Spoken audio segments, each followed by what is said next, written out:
Hello. അപ്പോൾ ഇന്ന് നിങ്ങൾ കാണാൻ പോകുന്നത് എൻ്റെ ഒരു ട്രാവലിംഗ് വ്ലോഗാണ് കേട്ടോ. ദുബായ് ടു കൊച്ചി ഒരു ട്രാവലിംഗ് വ്ലോഗാണ്. അപ്പോൾ നമ്മൾ സൺഡേ 26 മെയ്യിലാണ് നാട്ടിലേക്ക് വരുന്നത്.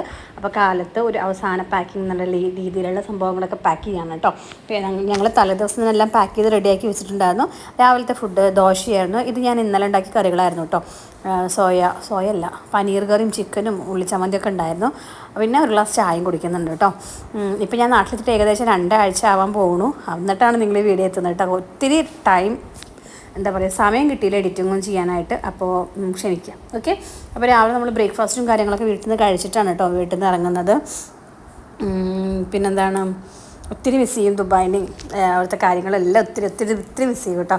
എന്തായാലും ഇത് നമ്മൾ വീട്ടിൽ നിന്ന് ഇറങ്ങിയിട്ടോ. അത് നമ്മുടെ നിന്ന ഏരിയ എനിക്കാണ് കേട്ടോ. നമ്മൾ ലുലു ഞാൻ എപ്പോഴും വീഡിയോയിൽ കാണിക്കാറുണ്ട്. നമ്മൾ ഈ ലുലുവിൻ്റെ ബാക്ക് സൈഡിലാണ് നമ്മൾ താമസിക്കുന്നതെന്ന്. ഇനി എന്തെങ്കിലും കാണാമെന്ന് വിചാരിക്കുന്നു. അപ്പോൾ നമ്മൾ വീട്ടിൽ നിന്ന് രാവിലെ ബ്രേക്ക്ഫാസ്റ്റ് കഴിച്ചിറങ്ങി. നമുക്ക് ഉച്ചയ്ക്ക് 1:10 ഫ്ലൈറ്റ്. പക്ഷേ നമ്മൾ കുറച്ച് നേരത്തെ എയർപോർട്ടിൽ 3 മണിക്കൂർ മുന്നേ റിപ്പോർട്ട് ചെയ്യണം. അതുകൊണ്ട് നമ്മൾ ഷാർജ എയർപോർട്ടിൽ നിന്നാണ് കയറുന്നത് കേട്ടോ. നമ്മളവിടെ നിന്ന് ജസ്റ്റ് ഒരു 10-15 മിനിറ്റ് ട്രാവലിംഗ് ഉണ്ടായിരുന്നുള്ളൂ. അങ്ങനെ നമ്മൾ അവസാനം ഷാർജ ഇൻ്റർനാഷണൽ എയർപോർട്ടിൽ എത്തിയിരിക്കുന്നു കേട്ടോ. നമ്മളെ കസിൻസൊക്കെ ആയിരുന്നു നമ്മുടെ എയർപോർട്ടിലാക്കാൻ വന്നിരുന്നത്. അങ്ങനെ നമ്മുടെ ലഗേജും കാര്യങ്ങളൊക്കെ സെറ്റായിട്ടുണ്ടായിരുന്നു. ഇനി നമ്മൾ അകത്തേക്ക് പോയിട്ട് നമുക്ക് ബോർഡിങ്ങും കാര്യങ്ങളൊക്കെ കിട്ടണം. ആ വീഡിയോസൊന്നും ഞാൻ എടുത്തിട്ടില്ല, കാരണം കയ്യിൽ ലഗേജും അങ്ങനെ കേട്ട് ഒന്നും പറ്റിയില്ല കേട്ടോ. അപ്പോൾ നമ്മുടെ കൂടെ ഉണ്ണിയേട്ടനും വരുന്നുണ്ട് കേട്ടോ. ഒരു 10 ദിവസത്തെ ലീവിനാണ് ഉണ്ണിയേട്ടൻ വരുന്നത്. അപ്പോൾ എന്തായാലും നമ്മൾ ബോർഡിങ് കാര്യങ്ങളൊക്കെ കഴിഞ്ഞ് നമ്മുടെ ഡ്യൂട്ടി ഫ്രീൻ്റെ ഉള്ളിൽ കൂടിയാണ്. നമ്മുടെ ഗേറ്റ് നമ്പർ എനിക്ക് തോന്നുന്നു 27th ഗേറ്റ് ഉണ്ടായിരുന്നത്. അപ്പോൾ നമ്മൾ അവിടേക്ക് അത്രയും ദൂരം നമ്മൾ നടന്ന് പോകണം. അപ്പോൾ നമ്മൾ ഏകദേശം ലഗേജും കാര്യങ്ങളൊക്കെ കറക്റ്റായി. നമ്മുടെ ഫ്ലൈറ്റ് വരാൻ ഒത്തിരി സമയമുണ്ട് കേട്ടോ. കാരണം 1:10 ഫ്ലൈറ്റ്. അപ്പോൾ അവസാനം നമ്മുടെ ചെക്കിങ് തുടങ്ങിയിരിക്കുന്നത്. ഫ്ലൈറ്റിലേക്ക് ഉള്ളിലേക്ക് നമ്മൾ കയറാൻ പോവുകയാണ് കേട്ടോ. അപ്പോൾ റൺവേയിലാണ് ഫ്ലൈറ്റ് ലാൻഡ് ചെയ്തിരിക്കുന്നത്. അപ്പോൾ നമ്മൾ അതുവരേക്കും നമ്മൾ ഒരു ബസ്സിലാണ് പോകുന്നത്. ഇത് ഈ കാണുന്നു എയർ അറേബ്യ. ഈ ഫ്ലൈറ്റിലാണ് നമ്മൾ നാട്ടിലേക്ക് പോകുന്നത് കേട്ടോ. അങ്ങനെ നമ്മൾ ഫ്ലൈറ്റിൻ്റെ അടുത്തെത്തി. നമ്മളിത് ഫ്ലൈറ്റിൻ്റെ ഉള്ളിലേക്ക് കയറാം കേട്ടോ. അപ്പോൾ നമ്മൾ ഫ്ലൈറ്റിൻ്റെ ബാക്ക് സൈഡ് കൂടെയാണ് കയറണം കേട്ടോ. കാരണം നമ്മൾ സീറ്റിങ് ബാക്കിലായിരുന്നു. അതുകൊണ്ട് ബാക്കിലൂടെയാണ് നമ്മൾ കയറുന്നത് കേട്ടോ. അപ്പോൾ നമ്മളെ ലഗേജും കാര്യങ്ങളൊക്കെ ഇതേ ലോഡിങ് ചെയ്തുകൊണ്ടിരിക്കുകയാണ്. അപ്പോൾ അതൊക്കെ ഞാൻ ജസ്റ്റ് ഒന്ന് എടുത്താൽ കേട്ടോ. നമ്മൾ ഈ നേരത്ത് പോകുമ്പോൾ നമുക്ക് ഒരുപാട് ആകാശ കാഴ്ചകൾ കാണാം കേട്ടോ. നമുക്ക് ഫ്ലൈറ്റിൽ ഒത്തിരി കാണാം. കാരണം ഉച്ച സമയമാകുമ്പോൾ ഒരുപാട് മേഘങ്ങളും ആകാശത്തിലെ ഒരുപാട് നല്ല നല്ല കാഴ്ചകളൊക്കെ കാണാം. അപ്പോൾ കാണാം. അപ്പോൾ എന്തായാലും നമുക്കിത് നമ്മുടെ ഫ്ലൈറ്റിൽ നമ്മൾ ലഗേജും കാര്യങ്ങളൊക്കെ അതൊക്കെ അവർ നമ്മളെ ഫ്ലൈറ്റിലേക്ക് കയറ്റിക്കൊണ്ടിരിക്കുന്ന ഒരു പ്രോസസ്സിങ്ങാണ് നിങ്ങളിപ്പോൾ കാണുന്നത് കേട്ടോ. അങ്ങനെ എല്ലാം സെറ്റായിട്ട് അപ്പോൾ ആ സമയത്തായിരുന്നു എയർ ഇന്ത്യയുടെ ഒരു വിമാനം ലാൻഡ് ചെയ്തിരുന്നു കേട്ടോ. അപ്പോൾ അതിൻ്റെ ഒരു വീഡിയോ എടുത്താണ്. എയർ ഇന്ത്യയുടെ വിമാനം ജസ്റ്റ് ലാൻഡിങ് ചെയ്യുന്ന സമയമായിരുന്നു കേട്ടോ. അങ്ങനെ നമ്മൾ ടേക്ക് ഓഫ് ചെയ്യാണ് കേട്ടോ. അപ്പോൾ ഞാൻ പറഞ്ഞില്ല, നമ്മൾ ഉച്ചയ്ക്ക് പോകണം. കാരണം ഒരുപാട് ആകാശ കാഴ്ചകൾ നമുക്ക് കാണാം. അപ്പോൾ വീണ്ടും ഷാർജയോട് നമ്മൾ ടാറ്റ ബൈ ബൈ പറഞ്ഞ് പോവാണ്. അപ്പോൾ നമുക്ക് കുറച്ച് ആകാശ കാഴ്ചകൾ കണ്ടിട്ട് വരാം. ഓക്കെ.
കുറേ കാഴ്ചകളും കാര്യങ്ങളൊക്കെ കണ്ടു. അപ്പോൾ ഭയങ്കര ബോറിംഗ് ആട്ടോ ഫ്ലൈറ്റിൽ. കാരണം ഒരു 3 മണിക്കൂർ നമുക്ക് ട്രാവലിംഗ് ഉണ്ട്. കുറച്ചേരൊക്കെ കിടന്നുറങ്ങി ഞാൻ ഷാർജയിലേക്ക് വരുന്ന സമയത്ത് ഒരു ബുക്കൊക്കെ കരുതിയിരുന്നു കേട്ടോ. തിരിച്ച് പോകുമ്പോൾ ബുക്കൊക്കെ ഞാൻ ബാഗിൽ ലഗേജിലിട്ടു. അപ്പോൾ അതുകൊണ്ട് വായിക്കാൻ ബുക്കും ഇല്ല. ഉണ്ണിയുടെ ഫ്രണ്ടിലാണ് കേട്ടോ. കാരണം 3 സീറ്റിംഗ് ആയതുകൊണ്ട് നമ്മൾ 3 പേരാണ് ഫ്ലൈറ്റ് കണ്ടോ. ഫ്ലൈറ്റിൻ്റെ ഉൾവശമാണ് കേട്ടോ. നമ്മൾ 3 പേര് ഒരു സീറ്റിൽ, ഉണ്ണിയുടെ ഫ്രണ്ട് സീറ്റിൽ ഇങ്ങനെ ആയിരുന്നു കേട്ടോ. അപ്പോൾ നമുക്ക് ഉച്ച സമയമായതുകൊണ്ട് നമുക്ക് അതിന് ഫുഡും കാര്യങ്ങളൊക്കെ ഉണ്ടായിരുന്നു. ബിരിയാണി, ഒരു ബോട്ടിൽ വെള്ളം, പിന്നെ സലാഡ്, ഇങ്ങനെ സംഭവങ്ങളൊക്കെ ഉണ്ടായിരുന്നു കേട്ടോ. അപ്പോൾ അതൊക്കെ കഴിച്ചു. കുറച്ച് നേരം പുറത്തുള്ള കാഴ്ചകളൊക്കെ ഇങ്ങനെ വിൻഡോ സീറ്റിലൂടെ ഇരുന്ന് ഇങ്ങനെ കണ്ടു കുറേ നേരം. പിന്നെന്താണ്, കുറച്ച് നേരം കിടന്നുറങ്ങി. കുറച്ച് നേരം കിടന്നുറങ്ങി. കാരണം ഭയങ്കര ബോറിങ്ങാണ് ഫ്ലൈറ്റ് യാത്ര കേട്ടോ. അപ്പോൾ ഇങ്ങനെ ഇരിക്കാനല്ലേ 3 മണിക്കൂർ. അപ്പോൾ എന്തായാലും കുറച്ച് നേരമൊക്കെ ഒന്ന് കിടന്നുറങ്ങി കേട്ടോ. അപ്പോൾ ഒന്ന് ഉറങ്ങി സെറ്റായിട്ട് അത് എണീച്ചു. ഞാൻ സൈഡ് സീറ്റിൽ ഇരിക്കുന്നത് കേട്ടോ. പിള്ളേർ ഇരിക്കേണ്ടായിരുന്നു. പിന്നെ ഞാൻ കുറച്ചിങ്ങനെ വീഡിയോസൊക്കെ എടുക്കാനുള്ള കാരണം സൈഡ് സീറ്റിലേക്ക് മാറിയിരുന്നതാണ് കേട്ടോ. അപ്പോൾ എന്തായാലും ഇനി നമ്മൾ ആകാശത്തിൽ നല്ല നല്ല കാഴ്ചകൾ കണ്ടിട്ടില്ലല്ലോ. നല്ല മേഘങ്ങളും അടിപൊളി വ്യൂ ഒക്കെ കാണിച്ചു കേട്ടോ. അപ്പോൾ അതൊക്കെ പോയിട്ട് കണ്ടോളൂ.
അങ്ങനെ ഏകദേശം ഒരു 3 മണിക്കൂറിന് ശേഷം നമ്മൾ കൊച്ചിൻ ഇൻ്റർനാഷണൽ എയർപോർട്ടിൽ ലാൻഡ് ചെയ്തിട്ടോ. ലാൻഡിങ് കറക്റ്റ് ടൈമിംഗ് ആയിരുന്നു കേട്ടോ. ലേറ്റ് ഒന്നും ഉണ്ടായിരുന്നില്ല. അപ്പോൾ കറക്റ്റ് സമയത്ത് തന്നെ നമ്മളിനി കൊച്ചിൻ ഇൻ്റർനാഷണൽ എയർപോർട്ടിൽ നമ്മുടെ ഫ്ലൈറ്റ് ലാൻഡ് ചെയ്യാൻ പോവുകയാണ്. 3 മണിക്കൂർ കഴിഞ്ഞിട്ടാണ് നമ്മൾ ലാൻഡ് ചെയ്യുന്നത്. 3 മണിക്കൂർ ട്രാവലിംഗ് ആണല്ലോ. അപ്പോൾ അതെ ഇനി ലാൻഡിങ് ചെയ്യുന്ന കാഴ്ചയാണ് കേട്ടോ. കാരണം മേഘങ്ങളുടെ ഉള്ളിൽ കൂടെയൊക്കെ പറന്നിട്ട് താഴേക്ക് ഇങ്ങനെ ഫ്ലൈറ്റ് പതിയെ താഴേക്ക് വരുമ്പോൾ നല്ല അടിപൊളി വ്യൂ ആണ് കേട്ടോ. അപ്പോൾ ഞാൻ കുറച്ച് ലാൻഡിങ്ങിൻ്റെ വീഡിയോസും കാര്യങ്ങളൊക്കെ എടുത്തിട്ടുണ്ട്. അപ്പോൾ ഞാൻ പറഞ്ഞ് ചടപ്പിക്കണില്ല, വീഡിയോസൊക്കെ കാണും.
ഫ്ലൈറ്റൊക്കെ ലാൻഡ് ചെയ്ത് നമ്മളിനി പുറത്തേക്ക് കിടക്കുകയാണ് കേട്ടോ. അപ്പോൾ എല്ലാവരും നാട്ടിലെത്തിയതിൻ്റെ സന്തോഷമൊക്കെ എല്ലാവരും മുഖത്തുണ്ടായിരുന്നു. അങ്ങനെ നമ്മുടെ ഫ്ലൈറ്റ് അവിടെ കിടക്കുന്നുണ്ട്. നാട്ടിലെത്തിയപ്പോൾ തന്നെ നല്ല മഴ കിട്ടി കേട്ടോ. നല്ല ഫ്ലൈറ്റ് ലാൻഡ് ചെയ്ത് തന്നെ നല്ലൊരു മഴ ഉണ്ടായിരുന്നു. അപ്പോൾ ആ മഴയൊക്കെ കണ്ടു. ഇനി നമ്മൾ നേരെ ഇമിഗ്രേഷൻ കാര്യങ്ങളൊക്കെ പോവാണ്. നമ്മളെ ചെക്കിങ് കാര്യങ്ങളൊക്കെ ഉണ്ട്. അതൊക്കെ കഴിഞ്ഞ് നേരെ നമ്മൾ കൊച്ചിൻ ഡ്യൂട്ടി ഫ്രീയുടെ കൂടിയാണ് നമുക്കിനി ലഗേജ് കളക്ട് ചെയ്യാനൊക്കെ ഉണ്ടല്ലോ. അപ്പോൾ കൊച്ചിൻ ഡ്യൂട്ടി ഫ്രീയുടെ ഉള്ളിൽ കൂടെ പോയിട്ട് അവിടെ നിന്ന് കുറച്ച് 2 സാധനങ്ങളൊക്കെ മേടിച്ചു. അങ്ങനെ നമ്മളിനിയിപ്പോൾ നേരെ നമ്മൾ ലഗേജ് എടുക്കാൻ വേണ്ടിയിട്ട് പോവുകയാണ് കേട്ടോ. നമ്മൾ വൈകുന്നേരം ഒരു 6:30ക്കാണ് ലാൻഡ് ചെയ്തിരിക്കുന്നത്. 6:30 ഇന്ത്യൻ ടൈം 6:30 കേട്ടോ ലാൻഡിങ് ഉണ്ടായത്. കറക്റ്റ് ടൈമിൽ തന്നെ ലാൻഡിങ് ഉണ്ടായിരുന്നു, ഡിലേ ഒന്നും ഉണ്ടായിരുന്നില്ല കേട്ടോ. അങ്ങനെ നമ്മൾ ലഗേജിന് വേണ്ടി വെയിറ്റ് ചെയ്യാണ്. നമ്മൾ ലഗേജും കാര്യങ്ങളൊക്കെ കിട്ടിയിട്ട് ഇനി നമ്മൾ നേരെ വീട്ടിലേക്ക് പോവുകയാണ്. അപ്പം നമ്മൾ പിക്ക് ചെയ്യാൻ നമ്മളെ കസിൻസ് വണ്ടിയായിട്ട് വന്നിട്ടുണ്ടായിരുന്നു. അപ്പം നമ്മൾ ഇനി പുറത്തേക്ക് കിടക്കുകയാണ് കേട്ടോ. അങ്ങനെ ഒരു 2 മാസത്തെ ഇടവേളയ്ക്ക് ശേഷം വീണ്ടും നാട്ടിലേക്ക് എത്തിയിരിക്കുകയാണ്. ഇനി കാരണം ജൂൺ 3 സ്കൂളും എൻ്റെ കോളേജൊക്കെ റീ ഓപ്പണിംഗ് ആണ്. അപ്പോൾ എന്തായാലും നമ്മൾ പുറത്ത് ഇനി അവർ വെയിറ്റ് ചെയ്തിട്ട് നമ്മളിനി നേരെ നമ്മളെ വീട്ടിലേക്ക് പോവുകയാണ് കേട്ടോ. അപ്പോൾ അതേ നമ്മുടെ കൊച്ചിൻ ഇൻ്റർനാഷണൽ എയർപോർട്ട് ടെർമിനൽ 3ലാണ് നമ്മൾ ലാൻഡ് ചെയ്തത് കേട്ടോ. ഇനി വീട്ടിലേക്ക് പോകണം. അപ്പോൾ വീട്ടിലേക്ക് എത്താൻ എന്തായാലും ലേറ്റ് ആവും. നമുക്ക് ഏകദേശം 2-2.5 മണിക്കൂറും ട്രാവലിംഗ് ഉണ്ടായിരിക്കും. ട്രാഫിക്കൊക്കെ ഉണ്ടെങ്കിൽ അറിയില്ല. അപ്പോൾ അതുകൊണ്ട് തന്നെ ഫുഡും കാര്യങ്ങളൊക്കെ കഴിച്ചിട്ട് തന്നെ പോകണം. കാരണം ഭയങ്കര വിശപ്പുണ്ടായിരുന്നു. അതുകൊണ്ട് നമ്മൾ ഹോട്ടലിൽ കയറി ഫുഡും കാര്യങ്ങളൊക്കെ കഴിച്ചു. അതിനുശേഷം നമ്മൾ നേരെ നമ്മൾ വീട്ടിലെത്തി കേട്ടോ. വീട്ടിലെത്തി ഒന്ന് ഫ്രഷായി ഇതേ നമ്മൾ റൂമും കാര്യങ്ങളൊക്കെയാണ്. ഇനി എന്തായാലും കിടന്നൊന്ന് ഉറങ്ങട്ടെ കേട്ടോ, കാരണം ഭയങ്കര ടയേർഡായിരിക്കണം. അപ്പോൾ എന്തായാലും ഇത്ര ഉണ്ടായിരുന്നുള്ളൂ എൻ്റെ ഒരു കുഞ്ഞൊരു ട്രാവലിംഗ് വ്ലോഗ്. വീഡിയോ എല്ലാവർക്കും ഇഷ്ടമാണെന്ന് വിശ്വസിക്കുന്നു. ഒത്തിരി ലേറ്റ് ആയിട്ടാണ് ഒരു വീഡിയോ നിങ്ങൾ മുന്നിലേക്ക് എത്തുന്നത് കേട്ടോ. നെക്സ്റ്റ് ഡേ നമ്മളൊരു വിളക്ക് വെച്ചൊരു വീഡിയോ കൂടി അവസാനിപ്പിക്കാമെന്ന് വിചാരിച്ചു. അപ്പോൾ എന്തായാലും വീഡിയോ ഇഷ്ടമാണെങ്കിൽ ലൈക്കും കമൻറ്റും ഷെയറൊക്കെ ചെയ്യുക. ഇനി ഇതുപോലുള്ള വീഡിയോസ് വരുന്നതായിരിക്കും കേട്ടോ. അപ്പോൾ എല്ലാവർക്കും വീഡിയോ ഇഷ്ടമാണെന്ന് വിശ്വസിക്കുന്നു. ബൈ.